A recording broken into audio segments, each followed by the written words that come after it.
আসসালামু আলাইকুম। আগামীকাল বুধবার 31শে জুলাই নিষিদ্ধ হতে যাচ্ছে জামাত শিবিরের রাজনীতি, এমনটাই বলেছেন আইনমন্ত্রী। বন্ধুরা, সরকার হয়তো নতুন কোনো খেলা সামনে নিয়ে আসতে চাচ্ছে।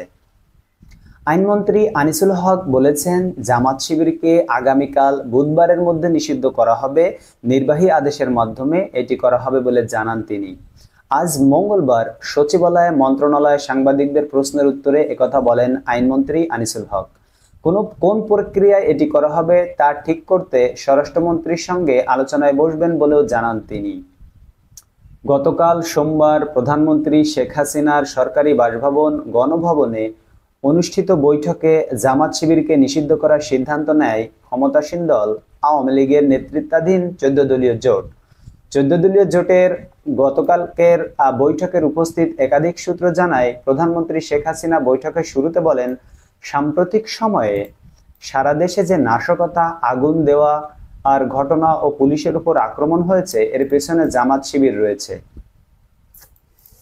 এ বিষয়ে তার কাছে গোয়েন্দার প্রতিবেদন আছে। 1 মাস ধরে দেশের বিভিন্ন জেলা থেকে জামাত শিবিরের প্রশিক্ষিত লোকজনকে ঢাকায় জড়ো করা হয়। তারাই এসব অপকর্ম করছে বলে সরকার মনে করছে এবং শেখ হাসিনা এই কথাই বলেছেন। মুক্তিযুদ্ধের চেতনা সমুন্নত রাখতে হলে তাদের বিষয়ে সিদ্ধান্ত নিতে হবে। এরপর শরিক দলের নেতারা একে একে বক্তৃতা করেন। অর্থাৎ প্রধানমন্ত্রী সর্বপ্রথম এগুলা বলেন যে জামাত শিবিরকে নিষিদ্ধ করতে হবে, তারা ঢাকায় এসে জড়ো হয়েছে এবং আমাদেরকে উৎখাত করার চেষ্টা করছে। এই যে যত ধরনের সন্ত্রাস, সব নাকি জামাত শিবির করেছে। তো এখন জামাত শিবিরকে সরকার চাইলে যে কোনো মুহূর্তেই তুড়ি দিয়ে জামাত শিবিরকে নিষিদ্ধ করতে পারত।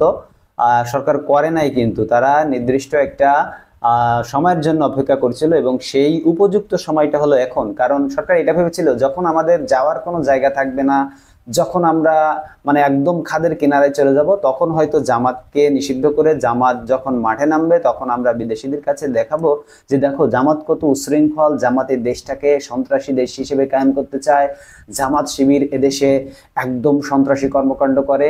এগুলোই হয়তো জামাতের উপর চালাইবে বলে আমার ধারণা। আপনারা কি মনে করেন কমেন্ট বক্সে জানাতে পারেন। উচ্চ আদালতের রায়ের পরিপ্রেক্ষিতে 2013 সালে জামাত ইসলামীর নিবন্ধন বাতিল করে নির্বাচন কমিশন।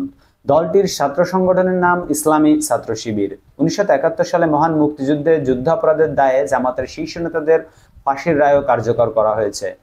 জামাতের পক্ষ থেকে নিবন্ধন বাতিল করে হাইকোর্টের রায়ের বিরুদ্ধে আপিল করা হয়েছিল।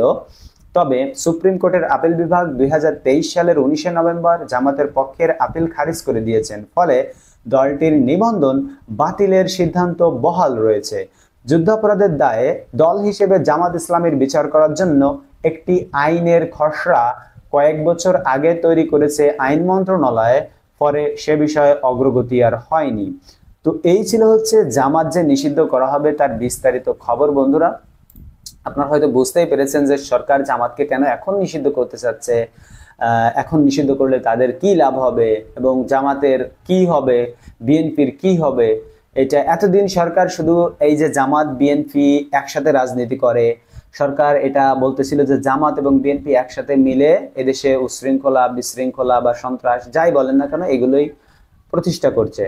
এখন দেখলো যে সরকার, তো আমি যে কথাটা ইতোমধ্যে বলেছি যে একদম খাদের কিনারায় চলে গিয়েছে। এখন চাচ্ছে সরকার জামাতকে নিষিদ্ধ করে দিয়ে যাতে জামাতের কর্মীরা, নেতাকর্মীরা মাঠে নেমে একটা বিশৃঙ্খলা তৈরি করে, এইটা যাতে সরকার হাইলাইটস করে বিদেশিদেরকে দেখাতে পারে বা তাদের ক্ষমতা পাকাপোক্ত করে রাখার জন্য তারা এইটা হয়তো ব্যবহার করতে পারে।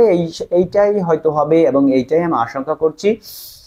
এইটাই মূল কারণ এখন জামাতকে নিষিদ্ধ করার। কারণ জামাত তো চাইলেই অনেক আগে যে কোনো সময় সরকার তুড়ি দিয়েই নিষিদ্ধ করে দিতে পারত, সুতরাং কোনো সমস্যা ছিল না।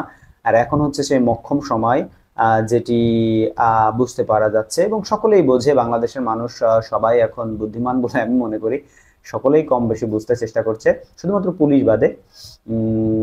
আশা করি ভিডিওটি আপনারা শেয়ার করে দিবেন আপনাদের অন্যান্য বন্ধুদেরকে। দেশে প্রবাসে যে যেখান থেকে দেখছেন আমাদের চ্যানেলটিকে একটু সাবস্ক্রাইব করবেন, তাহলে আমরা সামনের দিকে আগাতে পারবো, আপনাদেরকে বিভিন্ন নতুন নতুন সংবাদ পরিবেশন করতে পারবো ইনশাআল্লাহ। এবং আমাদের চ্যানেলটিতে ভিডিওটিতে একটি লাইক দিবেন। ধন্যবাদ সবাইকে।